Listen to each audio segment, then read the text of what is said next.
সালের জুলাই বিপ্লব, যে বিপ্লবের মধ্য দিয়ে একটা স্বৈর শাসনের অবসান হয়েছে। এই স্বৈর শাসন গত 16 বছর ধরে যে সমস্ত মানবতা বিরোধী অপরাধ করেছে, যে সমস্ত গণহত্যা করেছে, মানুষকে যে ধরনের নির্যাতন করেছে, এই সব কিছুর বিচার হওয়াটা এই গণ অভ্যুত্থানের অন্যতম প্রধান একটা অঙ্গীকার ছিল। যে এই 16 বছর ধরে একটা জাতির উপরে চেপে বসা স্বৈর শাসক যে ধরনের অন্যায় বিচার করেছে, বিশেষ করে জুলাই অভ্যুত্থানে ছাত্র জনতাকে যেভাবে হত্যা করা হয়েছে, প্রতিদিন মিডিয়ার কল্যাণে, আপনাদের কল্যাণে মানুষের সামনে সেই এভিডেন্সগুলো উঠে আসছে, কিভাবে গুলি করে হত্যা করা হয়েছে বা আগুন দিয়ে লাশ পুড়িয়ে দেওয়া হয়েছে। এই বিষয়টা নিয়ে বিচারের জন্য কোন পদ্ধতিতে বিচারটা হওয়া প্রয়োজন, এটা নিয়ে কিছুটা দ্বিধাদ্বন্দ্ব আছে দেখতে পাচ্ছি আমরা বর্তমান সরকারের মধ্যে। কেউ নিজেরা উদ্যোগী হয়ে নিম্ন আদালতে গিয়ে ফৌজদারি মামলা করছেন, কোনো জায়গায় থানাতে গিয়ে মামলা করছেন।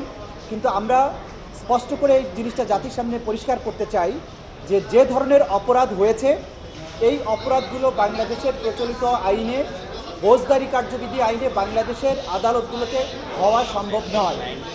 এই বিচারটা প্রপারলি কেবলমাত্র হওয়া সম্ভব 1973 সালের ক্রাইমস ট্রাইব্যুনাল অ্যাক্ট অনুযায়ী, আন্তর্জাতিক অপরাধ ট্রাইব্যুনাল যেটা বাংলাদেশে আমাদের আছে, সেখানে এটার প্রপার বিচার হওয়া সম্ভব। ডিজাইন, এলিগেন্স, বিউটি, সেরা পণ্য সবার জন্য জেভিকো। কিন্তু এই বিচারটা সেই ট্রাইব্যুনালে করার আগে ট্রাইব্যুনালের বেশ কিছু সংস্কার প্রয়োজন। আপনারা জানেন যে বিগত সময়ে 2010 সাল থেকে ইন্টারন্যাশনাল ক্রাইমস ট্রাইব্যুনাল অ্যাক্ট যেভাবে ফাংশন করেছে, যেভাবে বিচার প্রক্রিয়া চালিয়েছে, জাতীয়ভাবে এবং আন্তর্জাতিকভাবে সেই ট্রাইব্যুনালের অসংখ্য সমালোচনা হয়েছে এবং তাদের রায়গুলো কলঙ্কিত রায় বলে গোটা দুনিয়ার কাছে প্রমাণিত হয়েছে। সেই জায়গায় যদি আপনারা এই ট্রাইব্যুনালে এই আসামিদের বিচার করতে আমরা চাই, তাহলে সেই ট্রাইব্যুনালের আইনের সুনির্দিষ্ট কিছু সংশোধন প্রয়োজন হবে। সেই সংশোধনগুলো মোটা দাগে দেখুন, বিচারের সেই সময়টাতে বিচারকদের বিরুদ্ধে সবচাইতে বেশি অভিযোগ ছিল। সেইখানে যাদেরকে বিচারক হিসাবে নিয়োগ করা হয়েছিল, তাদের নিরপেক্ষতা, তাদের দক্ষতা, সেগুলো প্রশ্নের মুখে ছিল। কিন্তু আইনে ওই ট্রাইব্যুনালের বিচারকদের নিয়োগকে চ্যালেঞ্জ করে কোনো মামলা করার অধিকার দেয়া নাই। আমরা মনে করি অতীতের অভিজ্ঞতার থেকে ট্রাইব্যুনালের যারা বিচারক হবেন, ট্রাইব্যুনালের চেয়ারম্যান এবং মেম্বার হবেন, তাদের নিয়োগকে চ্যালেঞ্জ করার জন্য বিধান থাকা উচিত। সেই বিধান সংবলিত করে আইনটির একটা সংশোধন হওয়া দরকার। দ্বিতীয়ত হচ্ছে সেখানকার রুলস অফ এভিডেন্স, যে স্বাক্ষর কী পদ্ধতিতে গ্রহণ করা হবে, সেইটা কিন্তু জানেন আপনারা যে ওইখানে বাংলাদেশের প্রচলিত যে সাক্ষ্য আইন, সেটা ট্রাইব্যুনালের বিচারের ক্ষেত্রে প্রযোজ্য নয়। ফলে হেয়ারসে এভিডেন্স, ফটোকপি, নানান ধরনের কল্পকাহিনী, সেগুলোকে এভিডেন্স হিসাবে সেখানে নিয়ে এসে অতীতে আসামিদের বিচার করা হয়েছে, তাদের শাস্তি দেওয়া হয়েছে। আমরা মনে করি বিচারকে স্বচ্ছ করতে হলে বাংলাদেশে যে এই সময়ে যে আইনটা রয়েছে সাক্ষ্য আইন, সেই সাক্ষ্য আইন সম্পূর্ণভাবে আন্তর্জাতিক অপরাধ ট্রাইব্যুনালের বিচারের ক্ষেত্রে প্রযোজ্য হওয়া উচিত, যাতে করে সাক্ষীর প্রবেটিভ ভ্যালু, সাক্ষীদের যে গ্রহণযোগ্যতা, অ্যাডমিসিবিলিটি, কী পদ্ধতিতে সাক্ষী দেওয়া যাবে, কার সাক্ষী গ্রহণ করা যাবে, কার সাক্ষী গ্রহণ করা যাবে না, এই বিষয়টা বাংলাদেশের প্রচলিত আইনে যে সমস্ত অধিকার আছে, সুযোগ আছে, এই সব কিছুই আসামিদের দেওয়া উচিত। তাহলে এই বিচারটা সুস্থ এবং নিরপেক্ষ হওয়া সম্ভব। তৃতীয়ত, ওইখানে দলের বা সংগঠনের বিচারের বিধান আছে, কিন্তু দলকে বিচার করে কি শাস্তি দেওয়া হবে, সেই শাস্তির ব্যাপারে কোনো বক্তব্য নাই। আমরা মনে করি আইনে এই বিধানটা সংশোধন করা প্রয়োজন, যে কোনো দলের, কোনো সংগঠনের যদি বিচার হয়, তারা ক্রাইমস করেছে, ক্রাইমস অ্যাগেন্স্ট হিউম্যানিটি করেছে, সেটা যদি পুলিশ হয়, সেটা যদি কোনো রাজনৈতিক দল হয়, ছাত্র সংগঠন হয়, যুব সংগঠন হয়, তাদেরকে শাস্তি প্রমাণিত হলে কি সাজা দেওয়া যাবে সেটা আইনে অন্তর্ভুক্ত করা প্রয়োজন। এর বাইরে বিদেশি আইনজীবী সেখানে রাখা যাবে কি যাবে না, আগের ট্রাইব্যুনালের সময় এটা নিয়ে অনেক কথা হয়েছে, আমরা আবেদনও করেছিলাম, কিন্তু ট্রাইব্যুনাল সেটা এইভাবে রিজেক্ট করেছিলেন যে বার কাউন্সিলের কাছে আপনারা যান, যে বার কাউন্সিল যদি পারমিশন দেয় তাহলে বিদেশি আইনজীবী নিয়োগ করা যেতে পারে। বার কাউন্সিল আবার বলল যে বাংলাদেশের কোনো নাগরিক না হলে বার কাউন্সিলের অধীনে সে আইনজীবী হতে পারবে না। সেখানের ওই বিধানের কারণে বিদেশি কোনো আইনজীবীকে এই ট্রাইব্যুনালে আনা সম্ভব হয়নি।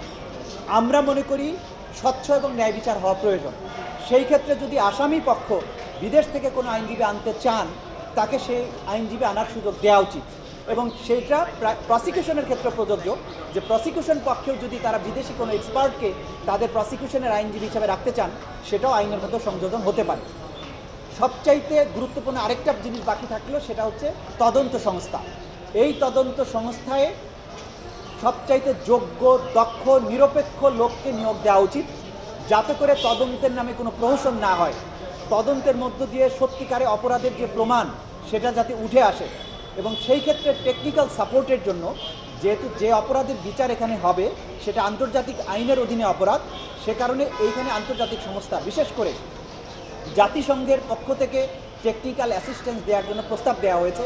আমি মনে করি আইনের মধ্যে এরকম একটা কাঠামো থাকা উচিত, যাতে আন্তর্জাতিক কোনো ফোরামের ইনভেস্টিগেটিংয়ের ব্যাপারে যদি কোনো টেকনিক্যাল অ্যাসিস্ট্যান্সের প্রয়োজন হয় সেটা গ্রহণ করার এবং আইনে এটাকে অ্যাকসেপ্ট করার একটা ব্যবস্থা সেখানে থাকা উচিত। আর আরও একটা বড় জিনিস বাকি আছে, সেটা হচ্ছে ধরেন ক্রাইমস অ্যাগেনস্ট হিউম্যানিটির বিচার এখানে করা যাবে, মানবতার বিরুদ্ধে অপরাধের বিচার আমরা করব। মানবতার বিরুদ্ধে অপরাধের মধ্যে খুন, গণহত্যা, এক্সটারমিনেশন, অত্যাচার, অ্যাবডাকশন, বাড়িঘর জ্বালানো সব কিছু কিন্তু অন্তর্ভুক্ত। কিন্তু এই ক্রাইমস অ্যাগেনস্ট হিউম্যানিটি কী কী কারণে হবে, এই অপরাধের উপাদান কী, সেটি কিন্তু আমাদের এই আন্তর্জাতিক অপরাধ ট্রাইব্যুনাল আইন 1973 সেখানে বর্ণনা করা নাই। এই অপরাধের উপাদানগুলো বা অপরাধের সংজ্ঞাগুলো যেটা আন্তর্জাতিক আইসিসি যেটা আছে, আইসিসির আইনে যেটা আছে, সেই আইন থেকে সংজ্ঞাগুলোকে হুবহু বাংলাদেশের আইনের মধ্যে অ্যাডপ্ট করা উচিত, এই আইনের সংজ্ঞাগুলোকে গ্রহণ করা উচিত। তাহলে আইনটা পূর্ণাঙ্গ হবে। আমরা দুইবার স্বাধীন হয়েছি, 71 সালে একবার, 2024 সালে একবার। আমরা চাই না বাংলাদেশে বিচারের নামে কোনো কলঙ্ক রচিত হোক। আওয়ামী লীগের বিচার হোক, শেখ হাসিনার বিচার হোক, পুলিশের বিচার হোক, বিজিএফআইয়ের বিচার হোক, র্যাবের বিচার হোক, যারা এই খুনের সাথে, গণহত্যার সাথে, ক্রাইমস অ্যাগেনস্ট হিউম্যানিটির সাথে যুক্ত ছিল, বিচার অবশ্যই হওয়া প্রয়োজন। বিচার না করলে মানুষের কান্না, মানুষের ক্ষোভ, সমাজের অস্থিরতা দূর করা যায় না। কিন্তু সেই বিচার যদি ন্যায় বিচার না হয়, তাহলেও মানুষের কান্না দূর করা যায় না।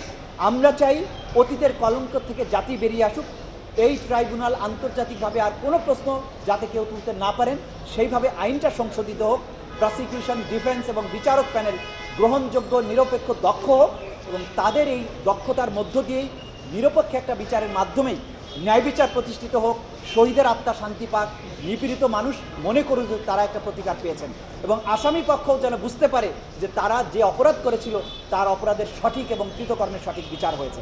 এটাই আজকের দিনে আমাদের কথা।